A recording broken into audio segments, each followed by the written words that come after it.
nama saya Alda Syarani. Saya di sini magang di Kemendagri di bagian Wasbang. Nah, sekarang kita lagi sama Pak Bangun ya. Iya, Pagi Pak Bangun. pagi. Nih, saya mau nanya-nanya nih tentang Wasbang. Ya, Gimana sih apa pentingnya sih Wasbang buat negara kita ini? ya begini. Makasih Alda ya. Selamat pagi semuanya. Nah, Alda ini dia lagi magang sini dan ingin mengetahui tentang Wasbang. Coba kami jelaskan untuk kita bersama-sama juga bisa mendengarnya. Jadi gini dah, wawasan kebangsaan itu kita punya kebangsaannya. Kalau kebangsaannya berarti Indonesia kan.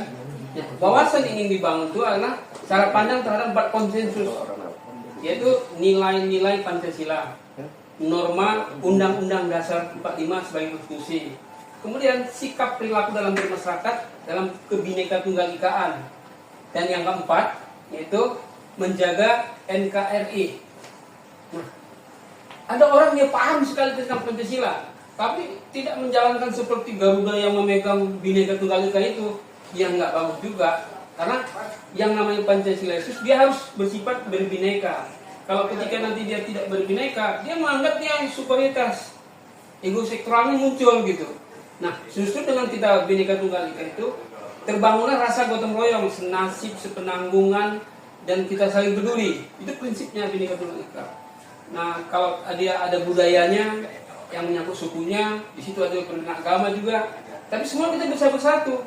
Kita bersatu itu karena berbeda. Bangsa ini lahir karena perbedaan. Jadi persatuan Indonesia itu di situ. Nah, nilai Pancasila itu kalau orang yang berketuhanan, ya pasti dia mempunyai yang sifat yang adil dan beradab. Pasti orang beradab karena religius. Kalau beradab, dia pasti membina hubungan dengan manusia lainnya, saudara-saudara satu bangsa. Nah, kalau dia sudah tahu itu, dia tentu hidup bersama, gotong royong, berdemokrasi, ya, menjaga persatuan. Untuk apa? Ya untuk mewujudkan yang adil dan beradab. Nah, jadi saling pasti kalau dibalik-balik dia ketemu nilai Pancasila itu nilai. Nah, ketika dia sebagai nilai, tentu kan belum menjadi perilaku, belum bisa dia actionnya. Dibikinlah konstitusi itu dalam bentuk norma hukum. Jadi bagaimana orang beragama diatur haknya dan kewajibannya haknya. Terus berdemokrasi diatur. Aturannya itu turunan yang paling itu undang-undang. Turunan terus peraturan pemerintah dan sebagainya.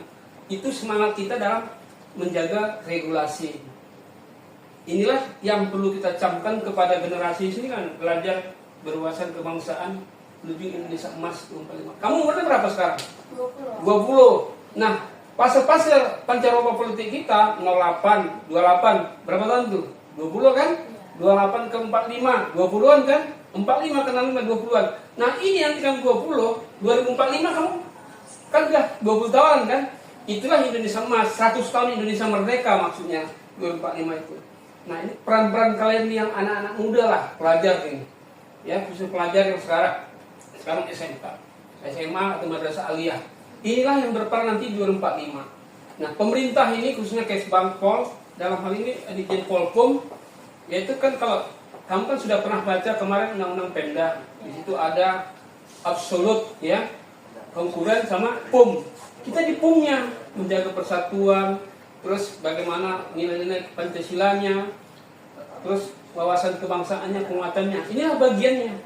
Nah, kebetulan Rektorat ini bagian dari Dirjen Polkom adalah untuk memberikan literasi kebangsaan kepada generasi muda, gitu. Itu ya tentang Wasbang.